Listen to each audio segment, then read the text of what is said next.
Today's movie discussion on Women Inherit the Earth takes us into a future many of us have actually visualized or dreamed about, unlike in Terminator or Alien. It's that wacko future with flying cars. Having grown up during the Jetsons era, Beth was fascinated by how the film envisioned it actually working. The other half of our discussion will no doubt be devoted to Beth gushing over Gary Oldman. So, let's get into it.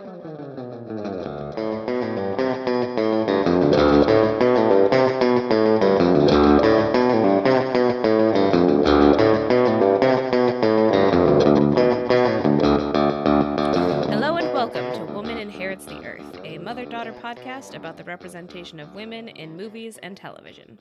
I am Tess Adair, a writer and the author of the paranormal mystery series The Karanzan Chronicles, and Beth's daughter. And I am Beth Von Baron, Tessa's mother, and also a writer. In this podcast, we discuss women and film.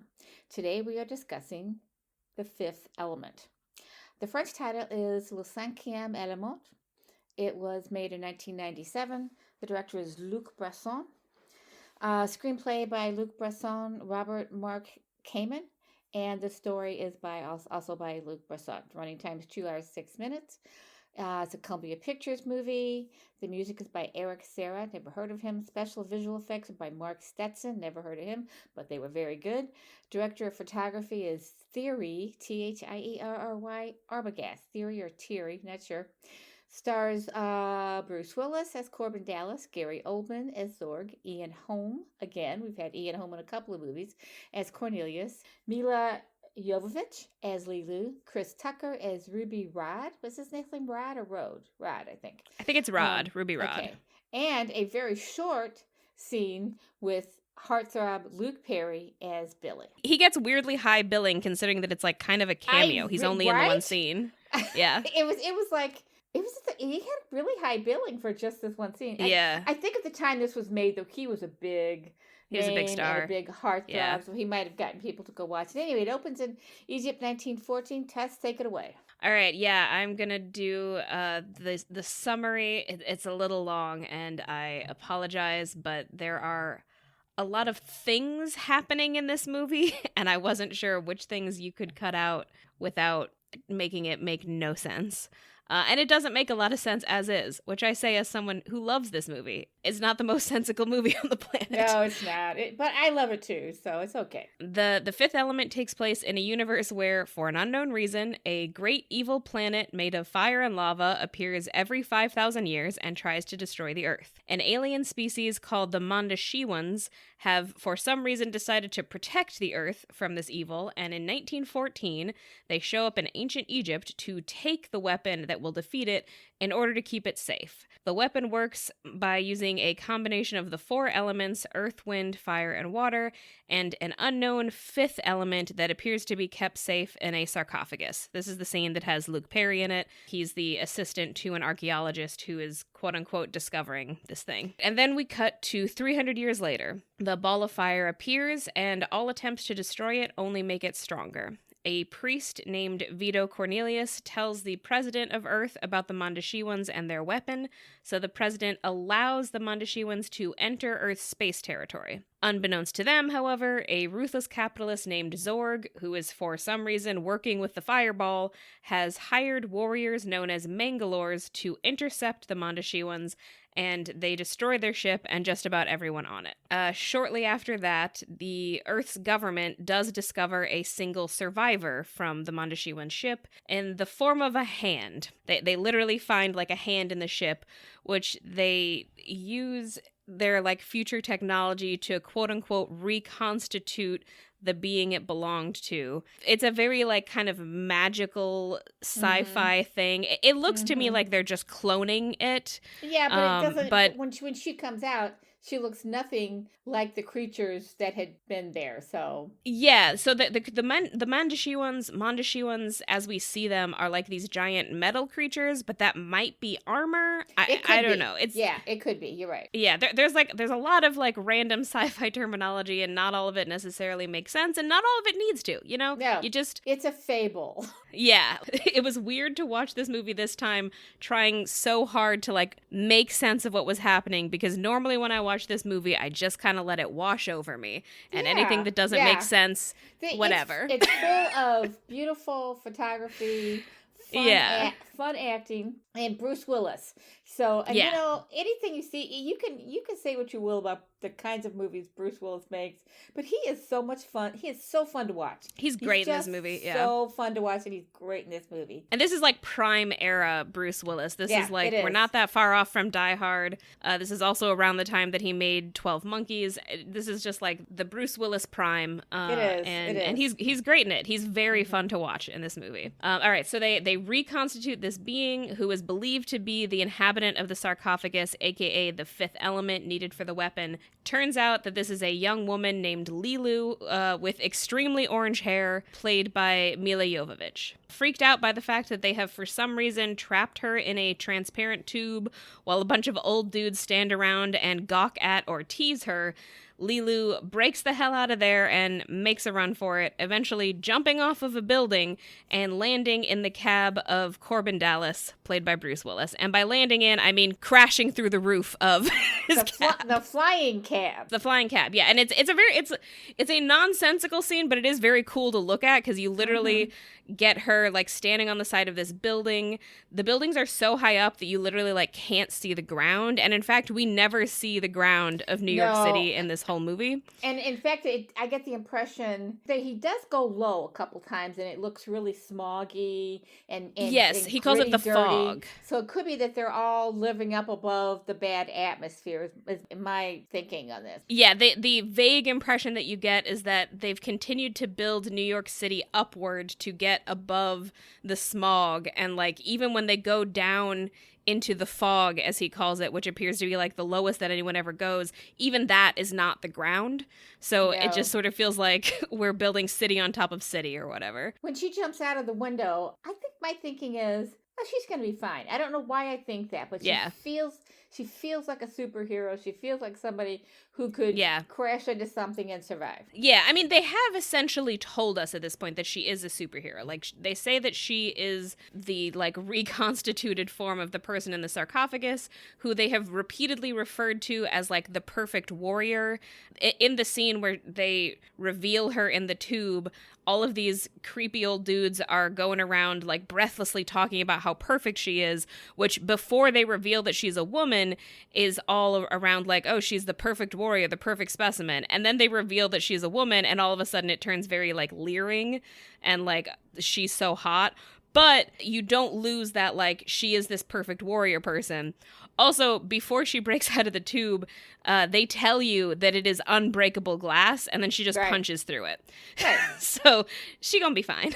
She's gonna be fine, yeah. But it's a very cool moment when she, like, jumps off the building, because they do this shot from above where you see her, like, diving like she's diving into a pool over this swarm of flying cars, basically. And then she crashes into the cab. Dallas is immediately smitten with her, partly because, you know, she's clearly in distress, but it seems pretty clear from the jump that he's a little bit attracted to her. So he agrees to help her and burns the last few remaining points on his license to help her escape. And thus the plot commences. So all of that is kind of the first, like, 10-15 minutes of the film where we're just setting everything up. And now our two main characters have finally met. They then reunite with the priest and learn that the stones that they will need to activate the weapon have actually been entrusted to an opera singer named Plava Laguna. I'm just going to refer to her as the opera singer, most likely. So that they need Lilu, but they also need the stones for the weapon. Everyone is after the stones.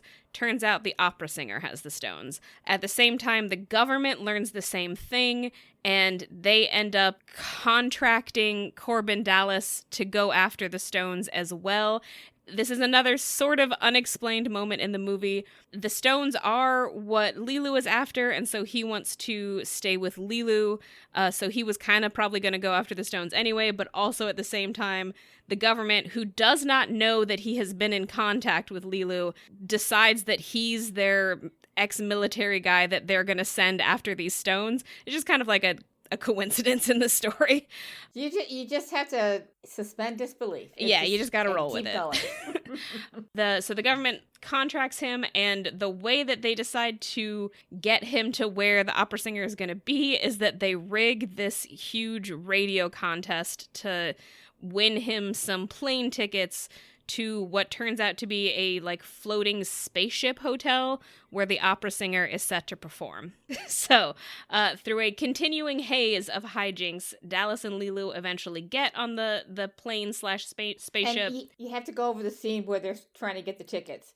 And how many people try to get the multipass? I don't even know anymore. Yeah, so like okay, a dozen. I wasn't gonna go over this because my summary is already so long, but yeah, there's like this sort of French farce scene in the essentially airport. They keep referring to it as a plane, but it is a spaceship. But whatever, it's an airport where you like catch your spaceship to it's a cruise ship. Go wherever. It's a flying spatial cruise ship. But also they're going to a different, like the hotel is also a spaceship. Yeah, but they have to take a plane. It's an interstellar cruise ship. Yeah, there's a lot of spaceships in this spaceship movie, surprisingly. If you've ever seen a cruise ship, they have lots of little boats too. Yeah. So that's kind of very realistic, Anyway, go ahead. But yeah, so Dallas and Leeloo are trying to get onto the ship, but first the priest knocks Dallas unconscious and tries to send his assistant instead, but Dallas catches him and takes his place, and then after they've left, there's like one other guy who thinks that Dallas is dead and thinks that he has his ticket and tries to get on the ship, but the woman taking his ticket knows that he's actually a Mangalore because the Mangalores are able to like change their shape, so he ends up running off before he can get caught, and then like a third person who's been hired by Zorg also tries to pretend to be Dallas to get on the ship, fails, and then gets immediately blown up by Zorg, who I guess has like planted a bomb on him in case he did fail. And that all kind of culminates in this frenetically cut scene where the ship is taking off, and also there's a bomb exploding, and also the priest is simultaneously sneaking onto the ship. Like I said, there's a million things happening in this movie at once, and you all don't... the time. And they're cutting back and forth and back and forth and back and forth between all these scenes, and it's easy to keep up with. You can keep up with it. Yeah, for sure. But trying to describe it in retrospect is another thing. I feel like part of the reason that it's easy to keep up with is just as long as you understand what Dallas and Leeloo are doing, you kind of don't need to understand what anyone else is doing. Yeah. Because like a lot of it ends up just kind of resolving itself. It's almost like a Keystone Cops thing going on here. Yeah. All these different people, like you said, frenetically acting in different ways, and it all kind of comes together. And this continues. This frenetic activity continues from this point on, almost to the end of the movie. So. Yeah, which I think is part of why the movie is enjoyable, because I think the fact that it comes at you at this breakneck pace means that you don't really have time to sit down and try to figure out what these broader things are supposed to mean, because they don't mean anything. It's fine. Just let it happen. Okay, so they get on the spaceship, at which point they are intercepted by Ruby Rhod, played by Chris Tucker, who is a like crazy flamboyant, overtly sexual radio host who apparently plans on interviewing Dallas all throughout this trip that he's won. I just gotta say, like, Chris Tucker's performance as Ruby Rhod is incredible, and I think the other thing that makes this movie work. And I don't think I've seen him in a lot of stuff, but he's never done anything else like this that I know of. So I mean, very few people have. This is like a wild role that I don't know. It's a crazy wild. Yeah, I don't know what else is comparable to it. All right, so they do get to the spaceship hotel, at which point Leeloo and Dallas end up separated, and this is when the Mangalores decide to attack. They're mad because Zorg stiffed them after they killed the Mondoshiwans because they brought him the case that he was asking for, but it did not have the stones inside of it. So he didn't want to pay them, and instead he like blew a bunch of them up. So they decided that they're now going to get the stones in order to force him to pay them, I think. I will say that the only creatures, only beings in this movie who get killed are the bad guys. Yeah. You know, it's like, and there's like two sets of bad guys, two groups, and they kill each other off. Yeah. So It's not. It's we never feel bad about them leaving the scene. Yeah, like there are a lot of like firefights in this movie, but you don't really see a lot of civilians actually die, and No, like none of everyone the that good people. yeah, everyone that you do see die is either like an assassin or a hired killer of some other kind of hired killer or Zorg. Okay, so meanwhile, Zorg has also shown up on the hotel spaceship, also trying to get the stones. So Lilu ends up in a firefight with some of the Mangalores in the opera singer's room because they're looking for the stones, and she defeats all of them, but then Zorg comes in and also starts firing a gun at her.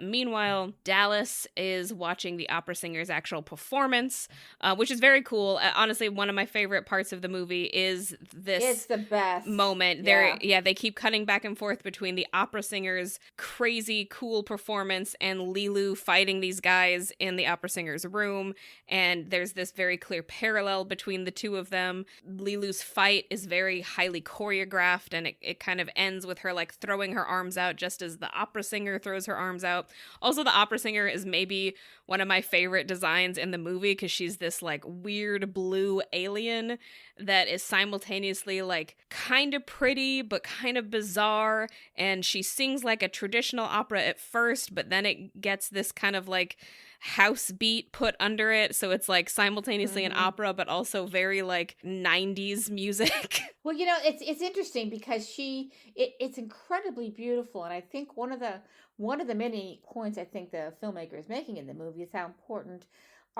artistry is. Yeah, because they talk up and this woman's the sounds that she's making as a singer, because sometimes it doesn't sound like a voice. It's hard to say. I don't know. It's just beautiful. It's otherworldly. It's kind of otherworldly. It's so beautiful. And then at some point she stops and goes into this beat and it sounds a little bit like rock beat, pop beat, but it's also still has a classical feel to it. Yeah. So it's just, the music is incredible. It's maybe the only music in the film, really, and it's just beautiful. So, and then when she is killed, that's a very sad moment because they are killing beauty. Yeah. So then after her performance is over, the Mangalores also attack the opera hall or the performance hall, and they end up killing her. I guess she's actually probably the one like good person who dies. Yeah, I was just thinking that she's the only one, really. Yeah. Except for at the very beginning, the priest in the very beginning of the film, he gets killed, I think. I think it is. It's a little unclear, but I think so. Yeah. Yeah, but Luke Perry doesn't. His character survives. But also, to be honest, I don't know. I would make an argument that like we're talking about a man in a like British man in the 1900s doing an archaeological dig in Egypt for the sake of enriching himself. How good of a person is he? I'm not saying that the film is trying to like make a comment about him, but it is interesting to me that at that moment, the aliens are there to remove the weapon in order to protect it, which I do think implies that they don't trust the people of Earth not to, like, dismantle it. And they're right. I think the priests are, at the beginning, he's an archaeologist priest, but he's looking for the thing. I don't think there's two different characters. There's the priest and there's the archaeologist. The priest is the one who kills the archaeologist if he dies. Oh, okay. All right. Because the priest is actually trying to save the world. Yes. I mean, his whole goal, his whole focus. Okay. Yeah. And then Luke Perry is just somebody's assistant. He's the archaeologist's assistant. All right. Anyway, okay. So the Mangalore shoot the opera singer, and Dallas tries to save her, but she's already been shot. And with her dying breath, she informs him that the stones are hidden inside her body. So Dallas digs the stones. Because of course they are. Yeah, because of course they are. I mean, to be fair, she did successfully hide them from all of the bad guys. So Dallas digs the stones out of her body and manages to take out most of the Mangalores in the room while also keeping Ruby Rhod safe. And there's a little bit of slapstick in there as well. But basically everything gets resolved. And then Dallas and Ruby Rhod and the priest find Lilu in the room where she has been attacked by Mangalores and Zorg, and she is traumatized or something. She's gone sort of catatonic. So they have to carry her out, and Ruby Rhod sees a bomb timer, basically, and they realize that someone who is Zorg has set a timed bomb for the hotel. So all four of them, Dallas, Lilu, Ruby Rhod, and the priest, flee the hotel. They actually get on Zorg's spaceship and flee the hotel. Meanwhile, Zorg comes back because he realizes that the thing that he took out of her room also doesn't have the stones in it. He turns off his device, but almost as soon as he does, the last living Mangalore turns on a different timed device that almost immediately blows up. So Zorg is done. And the whole ship is destroyed. Yeah. But all of the people on the ship get off, successfully get evacuated. And I think it's a very important point to make, because film is not about murder and mayhem. It's about mayhem. But they're not trying to kill innocent people. All these people on the ship are kind of frivolous, but they're there to have a good time. Yeah. And every last one of them gets off the ship, so that's really good. Yeah, like I kept telling my partner, like, it feels like this movie is like a live action cartoon. Like, we do want zaniness to ensue, but we don't really want there to be a real death toll. This is a very, like, this is a fun movie. It does not want to get that serious. And actually, because of that environment or that atmosphere in the film, when the opera singer is killed, it's a very sad moment. It feels very tragic, Yeah, it's a contrast to the rest of the film. They also do an interesting editing thing there because they're editing back and forth between her and Lilu during the fight, and then when she gets shot, it cuts to Lilu, and Lilu, like, sobs. The implication being that she somehow, like, psychically knows that the opera singer, has died. And that is part of what starts her little, like, existential crisis / catatonic state that then brings us into the finale.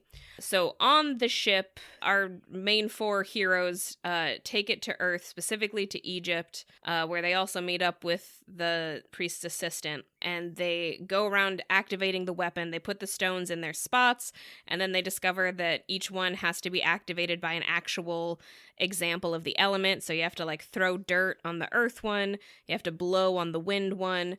The priest uses his flop sweat to put water on the water. He literally just, like, rubs a towel on his face and then squeezes it out. It's clever. Over the water one. Very clever. And then Ruby Rhod is supposed to activate the fire one, but he doesn't have any fire, so he freaks out and he's like, Corbin, I got no fire, man. And Corbin, who is a smoker, which has been established multiple times in the movie, comes over. And also, I want to note, he has one match left, which has also already been established. They show him burning his second to last match, which is just an unnecessary detail, but they put it in there. Like, this has been set up. Anyway, so but he does manage to strike the match and slowly lower it down, so that one activates. But unfortunately, Lilu is having an existential crisis. But hey, happily for us, the Cure is making out with Bruce Willis on a plinth, and humanity is saved. Technically, it's love. I don't know. I do think that the ending is kind of the silliest part of the movie. She's freaking out, and maybe in part because of the opera singer dying, but also because in her study of what humanity's been up to for the last 5,000 years, she finally reached war, and that depressed her so much that she's like, what's the point? And the Cure is Bruce Willis saying, I love you, even though they've known each other for approximately 3 hours. But he senses that she needs to hear that. She needs to feel a connection to what she's doing. I guess, these people, to to humanity. She needs to feel a connection to humanity so she can save them. But what was interesting to me about that scene where they're all trying to get the four elements in place, and then she's the fifth one, and I wrote in my notes at the beginning of the movie and in that scene, here we go, we've got our Indiana Jones moments here. So at the very beginning, it's very Indiana Jones-like. And then at the end, they're doing impossible things to get the whole thing to work, which is what Indiana Jones does in all of his movies. So anyway, but and that's okay. But also the other, the Mummy series of Yeah. movies, it reminded me of that too, because of being, secret rooms and in Egypt and stuff. So lots Yeah. of influences here, but it has a good ending. There were a lot of movies in the 90s that were like sort of fixated on Egypt. There was this movie, there was the Mummy movies, there was also the original Stargate movie, which is also fixated on Egypt Mm-hmm. and is all born out of Very, yeah. Egyptian The mythology. TV show. Mm-hmm. Yeah, and Yeah. then the TV show, which ended up doing a lot more stuff, but the original concept is Egyptian mythology. Yeah, so that's So pretty much my summary. So my summary was much shorter. In a mythology-fueled storyline, an ancient prophecy says a big bad thing is coming to exterminate all life in the universe. The story has been passed down by priests, protected by a robotic species, the Mandash. How do you pronounce that? Okay, Mandashawan? I think Mandashawan? it's Mandashiwan. It is not spelled that way, Mandashiwan. No, but it's not. but that's what it sounds like they're saying. So the newest priest, Ian Holmes' father Vito, says only one thing can prevent it: the supreme being, the fifth element, created to protect life, along with the other four elements. I might have copied this from somewhere. I don't think I wrote this, but this is a much shorter version. Anyway, the Mandashiman come to Earth, but are destroyed by Zorg soldiers. Their DNA is used to create Lilu, and on we go. So I think I might have. I don't think I wrote that, but I honestly can't remember.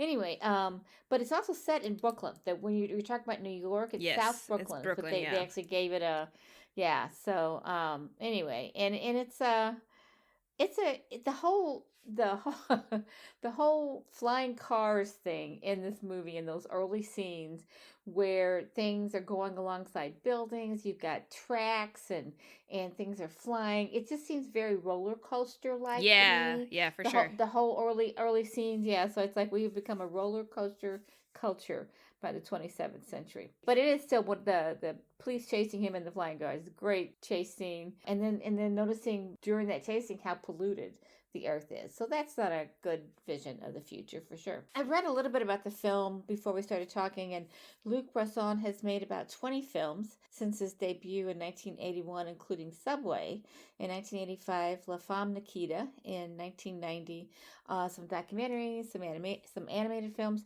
He's also part of what is called the Cinema du Look. And I'm trying to pull from my French now. That's how you pronounce look in this instance. But I think it's just cinema du look. So, which is a movement that, just as it sounds, favors style over substance, spectacle over narrative.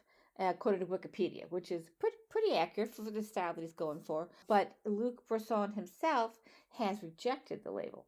So it's a very stylistic film. I love the style. I love his approach. He gets, he may be rejecting it because people are saying there's no story here, or that there, it's not whatever. But I think there is a good story here, and it does have themes. The characters are pretty well developed considering how little time actually goes by in the film. So but I like this. The plane, there's just a lot of little things. So like when they go out to the planet quote unquote, they're actually going out to a cruise ship, an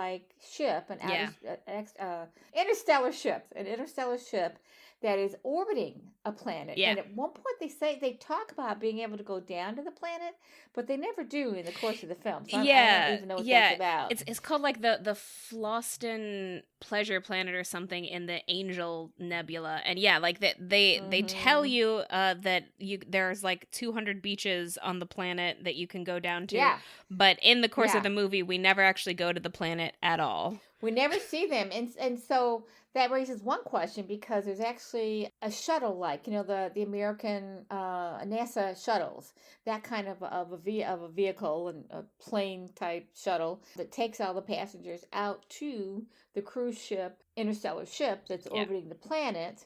And then presumably at some point the mission was to take them, or the trajectory was to take the people from this cruise ship down to the planet, which never happens because it gets blown up. Yeah. But so there's a lot of interesting visuals going on there. The cruise ship itself is pretty crass, but the diva's voice, the opera singer, she's fantastic. She's so beautiful, and she kind of is a nice contrast for that crassness on the cruise ship. So according to Wikipedia, the hotel is meant to be a kind of Club Med in space. Ah, okay, that makes sense. Yeah. When the diva is singing, the other thing that I wrote down about this is that everyone on the ship is affected. Either it's going out over speakers, or they can just hear her, but everyone is affected. Yeah, so Ruby Rhod is there, and he's broadcasting everything. So I think he's broadcasting her opera not just to the ship, but throughout the galaxy or Earth space or whatever. I think a lot of people can listen in, because like he's been broadcasting like the whole time, and he's not talking during this performance. So I think he's broadcasting the performance. So that could be it. And everybody's affected by the beauty and the artistry of this woman's voice. There's a lot of space story kinds of things. So the assistant priest in Holmes' assistant, David, and Ruby, both have lightsabers. I don't know if you noticed that or not, but they have these things that look like lightsabers. Yeah. Anyway, so it's a really visually beautiful film. They pull in a lot of science fiction kinds of things that people will recognize, I think, visually. There are several visual nods to Star Wars for sure. I mean, the military woman is wearing like a cartoonish version of the Princess Leia space buns. Yeah, and actually some of the military people themselves look a little bit like they came out of Star Wars. And then there's the Indiana Jones thing. There's a lot of references to modern popular films. I'm not sure when the term Mandalorian became a part of Star Wars lore, but one of the bad guy species is called the Mangalores, which sounds very similar. I don't know if that's intentional or not, but it is what it made me think of. I also wanted to say the costumes are all designed by Jean-Paul Gaultier. There you go. A French haute couture designer is designing all of these costumes. And I feel like not only is the film beautiful, but it's like you can tell that every visual element has been specifically designed. Even if it doesn't necessarily make real world sense, it's still like it makes design sense. It makes design sense, and I think he is referencing other films. So like the big ship that the bad guys come in on looks like an Imperial cruiser. So about the costumes. Yeah, it looks like an Imperial. I mean, like it was for sure taken straight out of Star Wars. Yeah, it really does. An interesting thing that's not really a visual is that there's a lot of diversity in this film. It's made in 1997, and if you look at some of the science fiction movies that were made in or Star Trek, even Star Trek, didn't always have a lot of diversity. It had an Asian person, but who was it? Some famous Latino comic recently said he loved Star Trek when he was growing up, but you watched these TV shows and thought, there are not going to be any Latino people when I get older. We'll go into the future. Well, I mean, I will say, Latinos in it. I think that is true. I think that is a blind spot of Star Trek, although there is a Latino character in the current show, Strange New Worlds. I think it changes, yeah. But I think for the time, Star Trek actually was incredibly diverse. It was. And it's just that when you look back on it, it's like, it was diverse. There were blind spots. To a point. Yeah. Yeah, there were blind spots. And this movie has all kinds of people in it. It's incredibly diverse for 1997. Yeah. I think that's pretty astonishing, actually. So. I did want to say there is one nod, I think, to Star Trek. I mean, probably if I looked over it with a fine-tooth comb, I would find more things. But the one nod to Star Trek specifically, I think, is they have a replicator. There's a moment where Lilu puts some like powder in a bowl and pops it in what looks like a microwave, and it comes out as this like huge roast chicken with like vegetables on the side, which makes me laugh because a very similar thing happens in Red Dwarf. And I think honestly this film reminds me of Red Dwarf a lot. I think because both it does this film, great point. Yeah, this film and Red Dwarf are both on the side of like satire and like not taking things as seriously, and so they have like much more much more like crazy versions of these technologies, because Red Dwarf has a scene where Lister pours a bunch of powder into a bowl and pops it in a microwave, and 1 second later it has transformed itself into this like huge like 3-course meal, which is not exactly how the replicator works. It's like a sillier version of how the replicator works. Yeah, well, and like you said earlier, it's like it's cartoonish. Yes. Because she does it once and she eats the whole chicken, and she does it again and she eats the whole chicken. Keeps eating chicken. Ravenous. Yeah, she does it 2 or 3 times, just keeps eating, and you realize, well, she's a brand new baby. She's just been born, so yeah. And also, she just like punched her way out of an unbreakable glass tube, and then out of a bit. Like she punches her way out of the building, and then like jumps into a cat. Like she's had a day, She has had a day. Yes, she has. And she also has to learn the language. Yes. She speaks the divine language, and it is a beautiful language. I probably completely made up language, but the way she's speaking it, it's very pretty. Yeah, it is a made-up language. However, they did actually, like, it's not just her saying nonsense words. Jovovich and Besson, like, worked together to create this language of about 400 words, and then they would write each other letters to practice it. So she, like, actually became fluent in this, like, fictional language. Wow. Yeah. Okay, that's pretty cool. The divine language. The divine they language. Divinely fell in love and got married. We should throw that in here. That the star and the director did kind of have an affair, I guess, during the course of the movie, and got married afterwards. So yes, and then divorced shortly after that. Very quickly. Yeah. Yeah, as I told Beth before we started recording, the backstory to this movie just sounds so incredibly French to me. When it started, the director was actually in a relationship with the woman who plays the opera singer, and then he left her for Mila Jovovich during filming, and then shortly after that got divorced from Mila Jovovich as well. Yep, absolutely. I also wanted to say, in that scene where she's making the chicken over and over again, she picks up this device that she's like playing around with, and then she puts it on her face, and then when she takes it off, she has makeup on. It's like a device that like stamps makeup on your face, which I didn't even notice. My partner had to point it out. That. Yeah, my partner pointed out to me, and I was like, oh my God, you're right. She was not wearing makeup before. It's like a makeup stamping device. So here, listeners, the 2 women in the podcast did not notice the makeup, but the man did. Gosh. There's a couple other little things like that. So like Corbin's t-shirt and Lilu's hair are the same color. The same orange. That already. Yeah, violet orange. Oldman's accent is this kind of combination of Brooklynese and cowboy western. Yeah, he's got like it's a little combined southern. These different. Yeah, it's a cowboy like sound, but he's definitely got some Brooklyn stuff going on there too. Unless it's just a British actor's way of interpreting a cowboy accent. I don't know. Who knows? It's a great accent. It's very fun. It feels like a mishmash of like masculine American accents. Also, I mean, like, while we're talking about Zorg, I love this movie, but I do think that it is, like I said a little bit at the beginning, it is a kind of movie that is sort of best not to think about too deeply. It's meant to be entertaining, and I think it's beautiful, and the performances are really fun, and if you don't think about it too hard, it's super fun. But since we're here to think about it a little bit too hard, I do think that this movie, I like to think of it as like a very 90s movie in that it really wants to have its cake and eat it too. And this kind of applies to everything. And the way that it applies to Zorg is, okay, so Zorg is functionally the biggest bad guy in the movie. Like, not technically it's the big ball of angry evil, but the big ball of angry evil has no personality and only really interacts with Zorg. Like, it gets like one line over the phone with Zorg. You never really understand why Zorg is working with the big ball, what he would really get out of it. It implies that the ball is like paying him, but like I don't know why the ball would have money.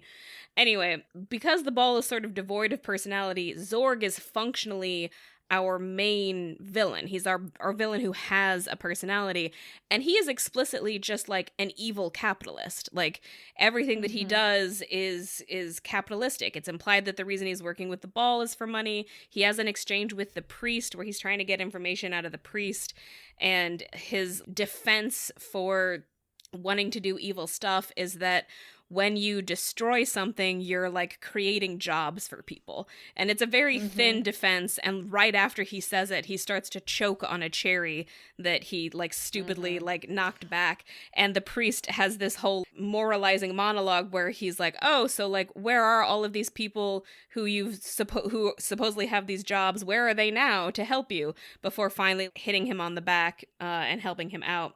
And that is a very clear moment of kind of undercutting this guy's whole capitalistic philosophy. So he's clearly meant to be this evil capitalist. Oh, it's also revealed in a blink and you miss it line that he owns the cab company that Corbin works for, and is probably why Corbin gets fired at the beginning of the movie, because they had to lay off 1 million people for profit's sake.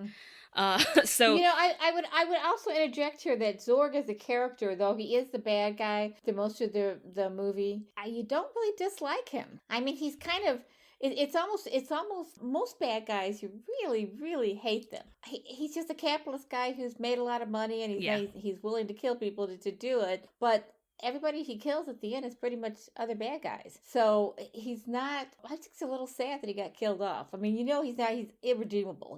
He's not going to become a better person, but he's not somebody you dislike. Yeah, I mean, because he's fun, and Gary Oldman does do a great job of like making him silly and stupid, but also charismatic and enjoyable to watch. And he does have his weird little naked baby elephant pet. He's got this like alien pet that you see him petting, and it looks so bizarre. Gross. It's gross. It's gross. It's bizarre. But he, like, there is a scene of him showing it genuine affection, so like that's weirdly endearing. But what I want to say is, on the one hand, Zorg is our, like, capitalist villain.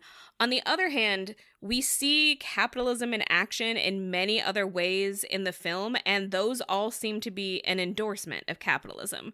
Like, we see some cops stopping at a McDonald's, and there's, like, a weirdly high amount of McDonald's imagery in the first part of the film, but the woman who waits on them seems perfectly happy to do her job, and then you also see mostly women who work for the airline who all seem super happy to be doing their job. They're always smiling. There's no hint of discontent.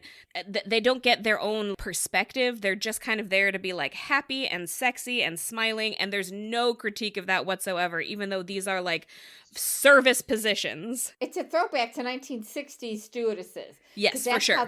That's how they were presented anyway, as doing their jobs. I don't know, because I wasn't flying in the 1960s. By the time I was flying, it was stewards and stewardesses who were just flight attendants. And that whole gushy, can I take care of you attitude doesn't really exist anymore. And that's not a bad thing. But yeah, they're very, they're unreal. Yeah, their outfits are extremely revealing. I mean, they're very interesting looking, because it sort of looks like their outfits are made out of latex or something, which is kind of weird. They're all blue. They have like blue eyebrows and blue eye makeup, and then these short little like bob wigs. Like they're so identical looking that it's hard to tell them apart, even though they've clearly cast like diverse actors to play them. Like some of them are clearly like different races, but they still sort of blend into one because of this uniform.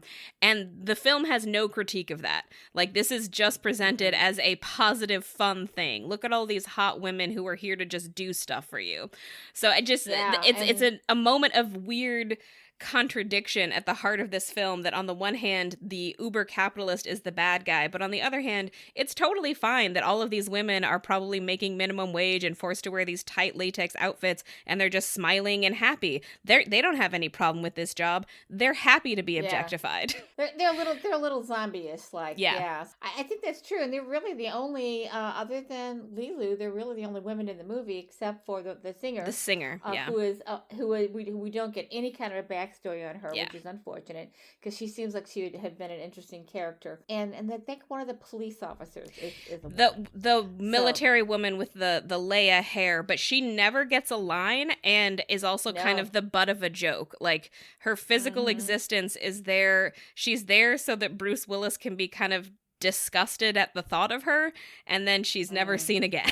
Yeah. She's basically there to be like, look how hot Lilu is compared to this like frumpy woman in this military outfit and weird Leia hair. Not a lot of women. Not a lot of character development of women either. So, which brings me to the other side of the have your cake and eat it too, and that is Lilu herself. I have a lot of affection for her character. I do think she's very fun. Milla Jovovich's performance is great. She does a good job of injecting humor into this character and doing this kind of, I mean, I think her character is a variation on the, you know, robot trying to be a human type of character. She's obviously not literally a robot, but she's growing up very quickly. She's growing up very quickly. She doesn't understand how humanity works. She's got this kind of childlikeness to her. She's sentient, but she's becoming sentient. And this takes place over like a couple of days. It's not even, it's not very long. At a stretch, it's at most 3 days, maybe.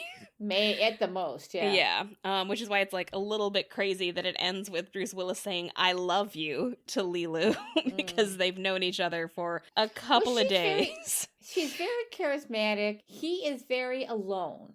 Yes, for sure. His home is probably not as big as my bedroom. Oh, yeah. It's very small. Maybe half the size. It's got a lot of, uses space really well. Yeah. Because he's got a lot of stuff in there. He's got a bed. He's got a refrigerator. He's got a stove. I actually, my favorite visual in the whole film is when the Chinese restaurant guy pulls his flying boat up next to the window and serves Corbin, you know, it's like ramen or Chinese something. Takeout, ramen or something at his window, and they have a conversation and they're talking as they're eating. He's like he's at a restaurant, but the restaurant has come to him. Yeah. And it's flying. Yeah. So that's my favorite visual in the whole film. And I feel like that's the visual that tells me that they are not trying to do a dystopia. He may live in a like micro studio apartment, but yeah, like he seems to love his life. Oh, there is one other woman, the mother.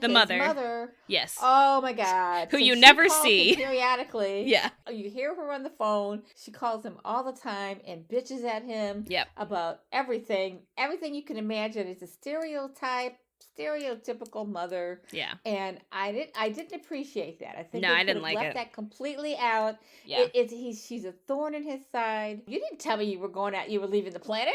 Yeah. And it's not that exactly funny. What she says, but yeah, it's not that funny. And it doesn't add anything. Anything to it. Except to maybe give him conflict in his life because he's a happy-go-lucky guy. He doesn't have a lot of conflicts in his life. It implies that he has more of a life than we're seeing, but apart from that, it really doesn't add anything. And I don't even think that you need that to understand that, because he also has a conversation with his direct boss in the cab company, and it's clear that they have a relationship. And that seems like a much healthier, less one-sided relationship. Like, it seems like they know each other. He also has a relationship with the guy in the ramen boat. It's clear that they know each other, and they have like a delightful little exchange. So yeah, I think like if I were going to change exactly one thing about this movie, I would get rid of the mother. She adds nothing. The mother, yeah. And it's not funny, and it's just a sexist stereotype of the nagging mother. But yeah, I'm not done talking about Lilu. I mean, she is like a big part of this movie.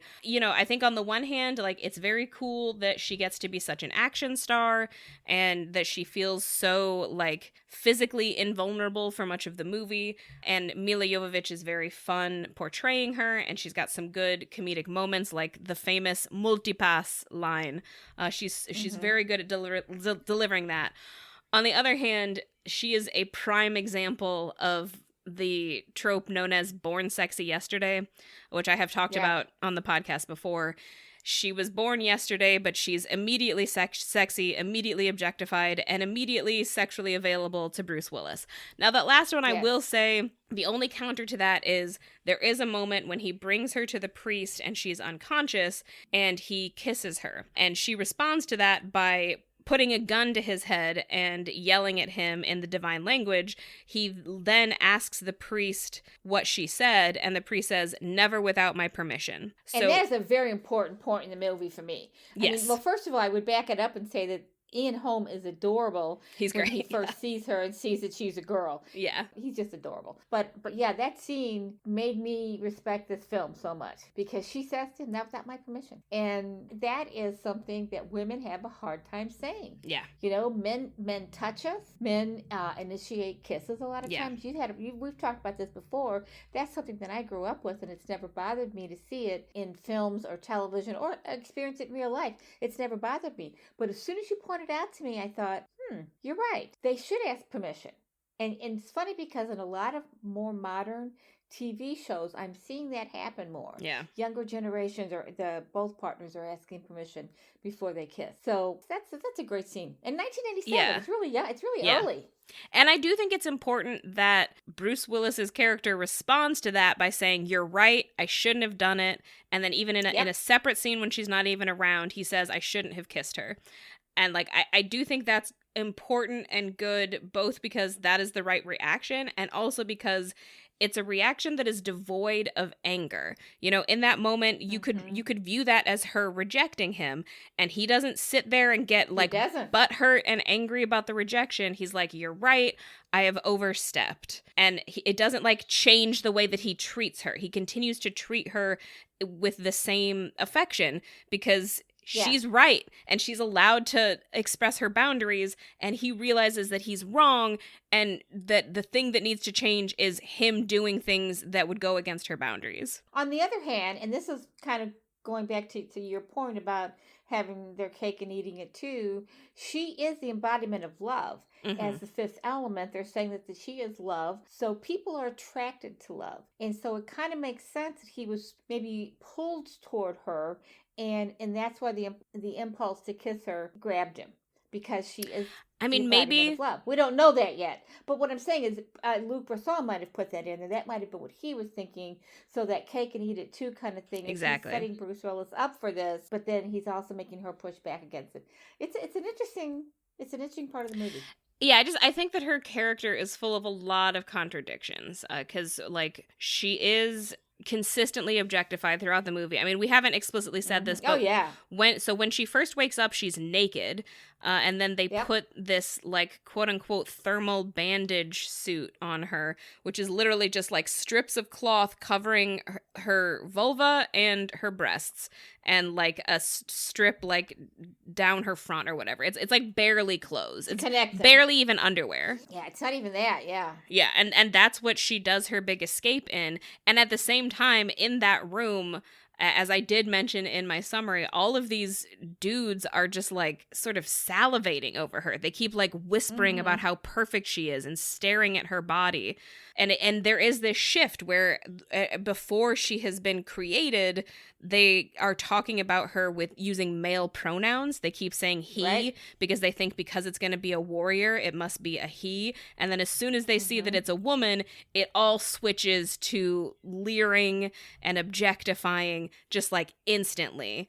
And it's a real creepy scene, and it feels like the movie at the same time wants you to be disgusted by these men, but also wants you to enjoy looking at her just the way they are. When you mentioned that they were expecting a man, I think Luc Besson does also kind of turn expectations on their head several times. Sometimes, in the film. They're expecting a man, it's a woman, and she's she's perfection. You know, when we see the Chinese cook in the boat pull up to the window, and it's a reversal of what you would normally do. You would go to a Chinese place and get takeout. You wouldn't have the chef bring it to you and cook it for you at your window. He's turning expectations upside down all the time, and you know the opera singer has the stones, but she has to cut into her. She has to open her up after she's died to get the stones out. And Zorg as the bad guy that we don't actually dislike. So there are several instances I could probably come up with more if I watch it again where he's turned expectations on their head. So I like that. That actually brings me to the other main character that I want to talk about, which is Ruby Rhod, who I think is also this this big flip on expectations. I mean, the writing in his character is superb. Yeah. And Chris Tucker brings it off really well. He's a fascinating character because he is this big radio star, and from that perspective, he kind of makes total sense because in some ways he's sort of like a shock jock, but not exactly a shock jock, but that kind of big personality. So he makes total sense as this person whose radio show is basically just him talking, because he talks a mile a minute and the things he says are crazy, and he's very like over the top. Are people paid to listen to this? I mean, yeah, but he's also supposed to be this ladies' man. Before you even see him, I think there are several like background women who express their sexual desire for him, who they think he's so hot. And then you see him and he looks kind of like a drag queen. He's got this crazy white wig on that has what looks like a phallus coming out of the front of it.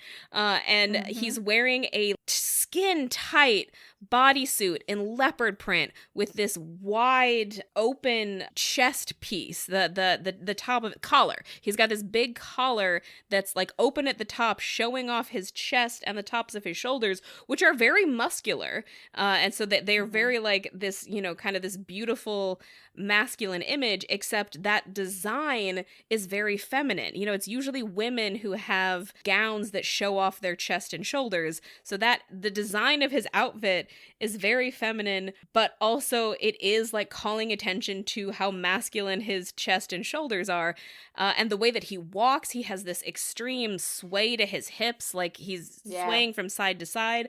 I think Chris Tucker has actually talked about how some of the inspiration for his performance was Prince. He's a little bit doing an exaggerated Prince impression. That's actually who he does look like in the film, except a much more gay, a much more Prince. flamboyant. You said drag culture, but in 1997 it was probably just gay culture. And I said drag queen. I said he looks like a drag queen because he does. Okay, drag queen. He was fucking women left and right in the movie. Yeah, for sure. That's what I'm saying. That's what I'm saying. It's this weird contradiction at the heart of his character where... Yeah, on the one hand, expectations being turned on. Yeah, like all of these women are attracted to him, and he's clearly supposed to be a ladies' man, but also he's dressed in skin tight leopard print bodysuits, and like he's got like roses on, and he's wearing wigs in every scene. And like if you were to look at him and not know any of the stuff about women, you would assume he was gay. You would absolutely assume he was gay. Absolutely. And then, like, the second thing that you see him do is go down on one of the stewardesses, air stewardesses. Yeah, he has sex with one of the women in the aircraft, and also even that, like, it is a sex scene, but it explicitly starts with him performing oral sex on her. So it's not even this, you know, traditionally, usually when you think of like a ladies' man, he's usually presented as being pretty selfish and like he's getting sexual favors from her. This is flipped on its head. Ruby Rhod's, like, his appeal is that he will give pleasure to women, which feels very French to me.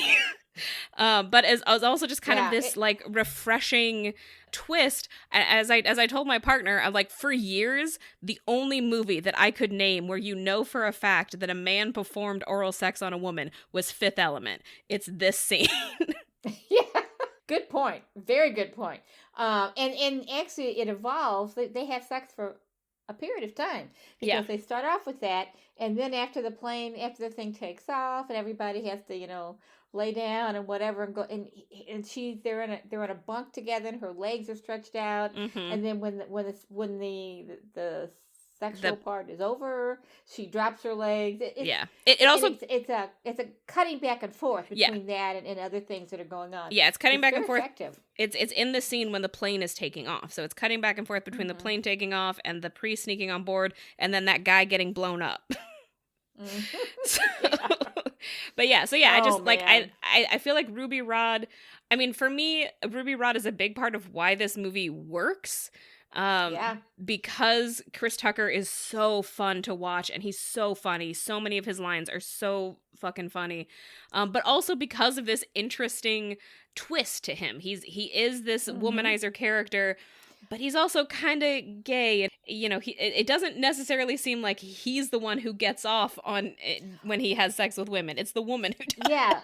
But also he's kind of a hero because in the end, when he realizes what they have to do to save the world, he kicks it into gear. And he goes with them, and he's like, and he helps turns out on a dime. He helps them, he pushes in, he said, what do we have to do? What do we have to do? And they do it together. He's part of the team that saves the world. So for 1997, this is an amazing and robust character like nothing I think we'd ever seen before, except in Rocky Horror Picture Show. That's up until then. That's really the only movie, big famous movie where we had seen this kind of back and forth, this flamboyance, flamboyant, and takes on not pigeonholing people. Yeah. That they could be whatever they wanted to be. Like, he loves being this flamboyant, kind of outwardly gay guy who loves women. Yeah. You know? So it's just a fascinating character. And then he becomes fascinating, a hero at the end. Yeah. He helps to save the world. And I mean, for 1997, that's a pretty extraordinary story. Yeah. He also, essentially narrates the second half of the film, because while this is all going on, he is still doing his radio show. Good point. So, while the action scenes are happening, he's, telling his audience what's going on and, screaming or whatever. And that's how we know what's going on sometimes. Yeah, so, exactly. Yeah. And it keeps escalating. And then when they're finally on Zorg's ship and the hotel has exploded, he finally, signs off and he's like, okay, that's my show, news at 7, turns off the thing, and he goes, that was the best damn show I ever did. Yeah. Oh, man, I love this movie. There is one more thing that I want to talk about just very briefly. This is the other thing that I would remove from the movie. Again, I still love Ruby Rhod's character, but I feel like in the year of our Lord 2024, I can't let this go unmentioned. So he has these 3 sycophant characters who are all black men, and they're all dressed in a way that kind of matches him. I'm on board with all of that. I like their first scene with him where they're all falling over themselves to compliment him, and I feel like that feels very making fun of Hollywood. Yeah, exactly. It's a celebrity thing. Yeah, it's a celebrity thing. However, in the scene where the shootout happens, there's a moment where they run after him, and one of them calls him master. And I just feel like that I sucks. did not hear that. Yeah, it happens very fast. And there's these sycophant characters, which I think if you removed that line, it feels much more like it's commentary on celebrity culture. But I feel it's very written by a white guy that they literally have these guys call him master. So if there were 2 things that I could remove from the movie, it would be that and the mom stuff. It's an oversight. Stereotypes and women and black men. Yep, absolutely. Yeah. And as much as I love this movie, it is flawed. This is one of the flaws. And it was written by a white guy who I don't think, I think from his perspective, he was being as racially and gender forward as possible just by having a diverse cast. And that's great. But that can only get you so far. He needed some sensitivity writers. He needed someone to tell him, hey, having 3 black men call someone else master is not a good thing to do, and really kind of undercuts the humor that you're going for here. And wildly unnecessary. Yeah, and how did that line get past him? I have to think it was deliberate on his part, that he was trying to make a point. And what point is he making? I mean, maybe he's trying to make a point, but that's the kind of point that you can't do in a blink and you miss it line. That almost needs to be the whole focus of the movie if you're trying to make a point about people, willingly turning themselves into slaves. That would need to be its own movie. It has no place in this movie. And, especially unfortunate because otherwise Ruby Rhod is 100% my favorite part of this movie. Chris Tucker is so good in this role. He's a lot of fun. Yeah. It's a fun movie. And actually, that takes me into hot takes, if you're up for that now. Yeah, let's do it. So my first hot take is, who says science fiction can't be fun? Yeah. This is a fun movie, and it also makes you think. Not a lot, but a little bit. It's just a lot of fun. I don't think I can... Well, actually, we're talking about maybe doing Galaxy Quest in a few weeks, so that's another one that's a science fiction movie, but it's also fun. Yeah. And, maybe science fiction writers take themselves too seriously. So, anyway, that's my take on that. But, it's also kind of a bleak, ugly, cynical version of our planetary future, despite the flying cars, which I love. It's a police state almost, where you begin to believe that one might actually be needed in this kind of, it's actually also kind of it's a Western, the flying cars are zooming around and it has a real Western feel to it, in an old Western in the sky with, futuristic cars. I guess it's a little bit of a cautionary tale when Lulu tells Corbin that humans are strained. Everything you created is used to destroy. Yeah. Beautiful things are worth saving. Beauty, love. The opera singer is not saved. She would have been worth saving. And I think it's a little bit in my brain, a little bit of a nod to the Star Trek movie The Voyage Home, which is also about how mistakes made in the past could affect our future. However, we don't really know why these creatures with the burning planet, why they have it in for us. So I'm not even sure I can go there. It's just that's what I'm not even sure there are creatures there. It's just a big ball of evil. Yeah. Well, I mean the Mandalorians. the Mandalorians. I'm just gonna call them Mandalorians because I can't ever remember what their name is. They're not technically related to the big ball of evil. They're like a whole separate thing. This is what's crazy about this movie. That's my question. Who are the bad guys and what was their goal? Is this burning? What's in this burning? I thought they were. They were hired by Zorg, and Zorg is being paid by the big ball of flame. Who we don't know what the big ball of flame is. Yeah, there is a connection there, but the Mangalores are a separate entity from the big ball of flame. Okay. So, and another hot take I have is her orange hair. It's a beautiful color, and in some ways it makes a lot of sense, except for her yellow roots. Yeah. Which are at least 2 inches long. And it just, why didn't you just have the orange all the way, go all the way down to her scalp? It doesn't make any sense to me. I suspect that maybe when we watched it in 1997, maybe like screens weren't good enough to like make that clear. Like this might be an effect of watching it in this year where everything is much more high def. It might not have been that noticeable in the 90s. That is a very intense kind of dye, and maybe they couldn't redo it. And filming takes a certain amount of time. So maybe when they started, she didn't have the roots, but by the time they got to the end, I don't know. And it is kind of a nod to punk culture too, because she has a very punk look about her, and I like that. And I think it's interesting that we in this series of films we've done on science fiction, adventure, thriller type films, almost all of the ones that we have chosen to discuss are today considered classics and iconic. Alien, Terminator, Jurassic Park, and now The Fifth Element. People look upon these films as classic science fiction movies, and I think that there's a good reason for that. They're all very good films. They all have a message, and the message is there will be a future. That's a Star Trek film. We don't know what the future is going to be. It may have flying cars. It may have a big burning planet coming towards us. Yeah.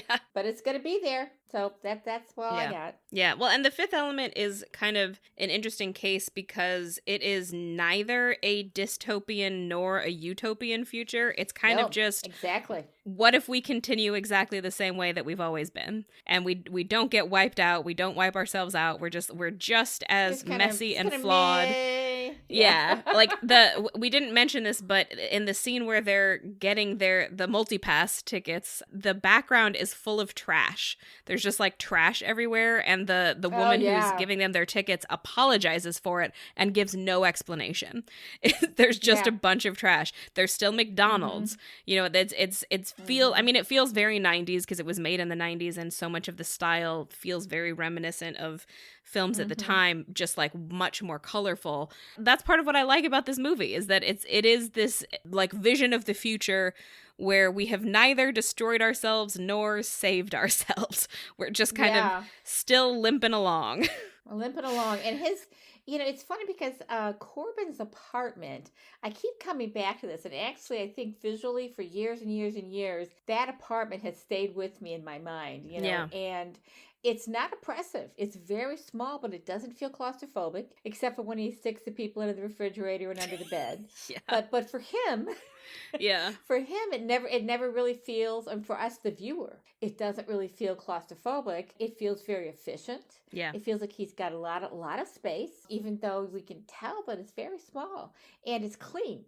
Yeah. It's organized well and it's clean. He keeps it neat. So, his little neat little part of the universe in contrast to the chaos that is right outside his window with these cars zooming past and the buses or the trains or whatever going up and down. And that's something the roller coaster look of the trains that are going up and down the buildings. They're going, vertically instead of, horizontally, and that's my immediate thought was roller coasters. How are these people living on anti-nausea medication? I mean, this would be horrible for me. Visually, though, the film was just striking in so many ways, and I do appreciate his style as a director. Yeah, and it's kind of I'm interested. Actually, I kind of have it on my list now to see La Femme Nikita. I don't know anything about it.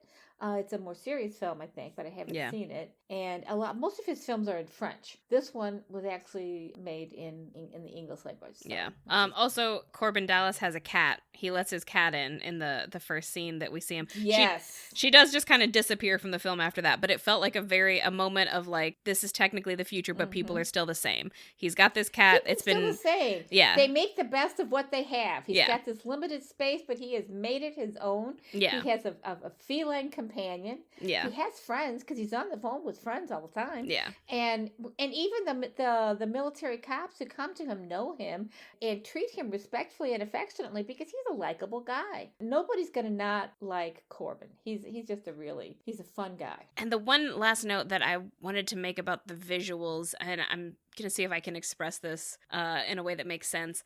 I love the visuals, but there is this very weird sense that everything is just kind of a series of disconnected rooms.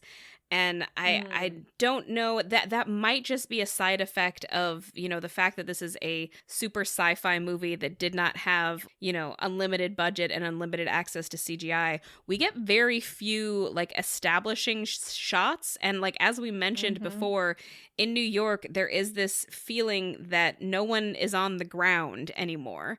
And so we end up doing this thing where we just kind of go from room to room and we don't see a lot of the connective space between the rooms. So like we hop from Corbin's apartment over to where the priest is living and you kind of have no sense of how he got there. It's like he just sort of materialized in this other building. You don't see any outdoor space. You don't see any parks. Mm-hmm. That is not part of this future.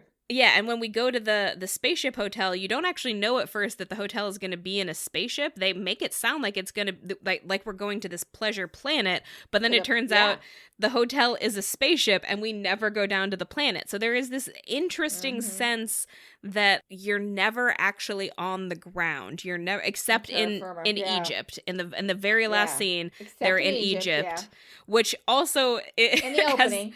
The opening and the ending. But the opening is 300 years ago and is also in Egypt. But there's also this kind of weird, so Brooklyn has continued to build up and up and up into the sky, but somehow Egypt has been perfectly preserved and is still just like this sandy desert. Well, interesting. It leaves questions open because...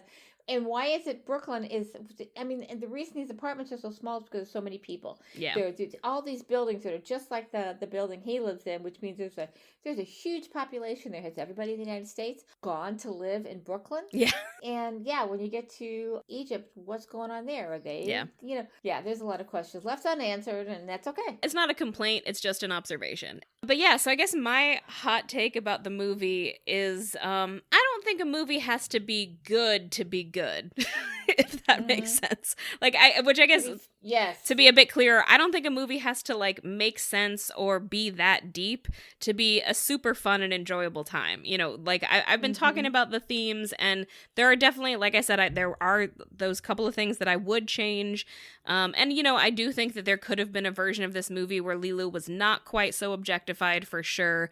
Although that being said, I do think that she's not as objectified as she could be. There are a couple of times where she like randomly strips down, and a lot of other movies would have used that as a moment to linger the camera on her body, but instead the camera goes to the men around her who are flustered by her decision to do this, and it's kind of used as a moment to point out that she does not have this shame of her body that other people do. Like, to her, she does not understand why people would be weirded out by her just stripping off her clothes. You know, she's got that sort of childlike mentality about it, or not even childlike, but kind of like uncultured. You know, she does not have this cultural sense that we do of like the need to cover up your body. Like I said, the film keeps kind of walking this line and sort of trying to both be progressive, but also give you the sort of vicarious thrill of getting to look at a hot woman's body. It's, you know, it's kind of all over the place. It's very 90s. I think this movie is so exemplary of like where feminist discourse was in the 90s, you know. At the time, this probably seemed like a pretty progressive movie to a lot of people. And I still think that it's very fun to watch, and a lot of it does still hold up, but some of it doesn't. And I guess my other hot take is I think you can have some pretty big criticisms of a movie and still love it. And The Fifth Element is my main example of that. Yeah, like there's definitely stuff to criticize. And if someone says that these things are like a deal breaker for them, I totally get it. That's fine. I still love this movie because I mostly just turn my brain off and let Chris Tucker entertain me. You know, so I'm okay with it, but I think it's worth discussing. It's worth discussing these odd tensions in this movie that is not trying to be that deep and doesn't need to be that deep, but still somehow accidentally highlights these weird contradictions in our culture. I think that's true of all the movies that we have watched, that they aren't perfect. Yeah. We think they're about as close as you can come for the most part to perfect. They all had questions. We've nitpicked at them in a few times. And in fact, Jurassic Park, we spent a lot of time picking apart stuff, even though we love that movie. It's one of both of our favorite movies. So, and I had forgotten how much I liked this movie until I watched it again. I'm really glad we did this one for the podcast. Yeah. All right. I think that's it. That, dear listeners, is all for today. This has been Woman Inherits the Earth, a discussion podcast about women in movies from the perspective of a mother and daughter. I'm Tess Adair. You can find me at my website, tessadair.com, where you can sign up for my email list, or you can follow me on Instagram and Threads at author.tess.adair, or you can find us on Patreon at patreon.com/womaninheritstheearth. And I'm Beth Von Baron. You can follow me on Instagram at STL_writer_Beth, or sign up for my weekly Substack email Saturday morning musings at stlwriterbeth.substack.com. Until next time, Multipass!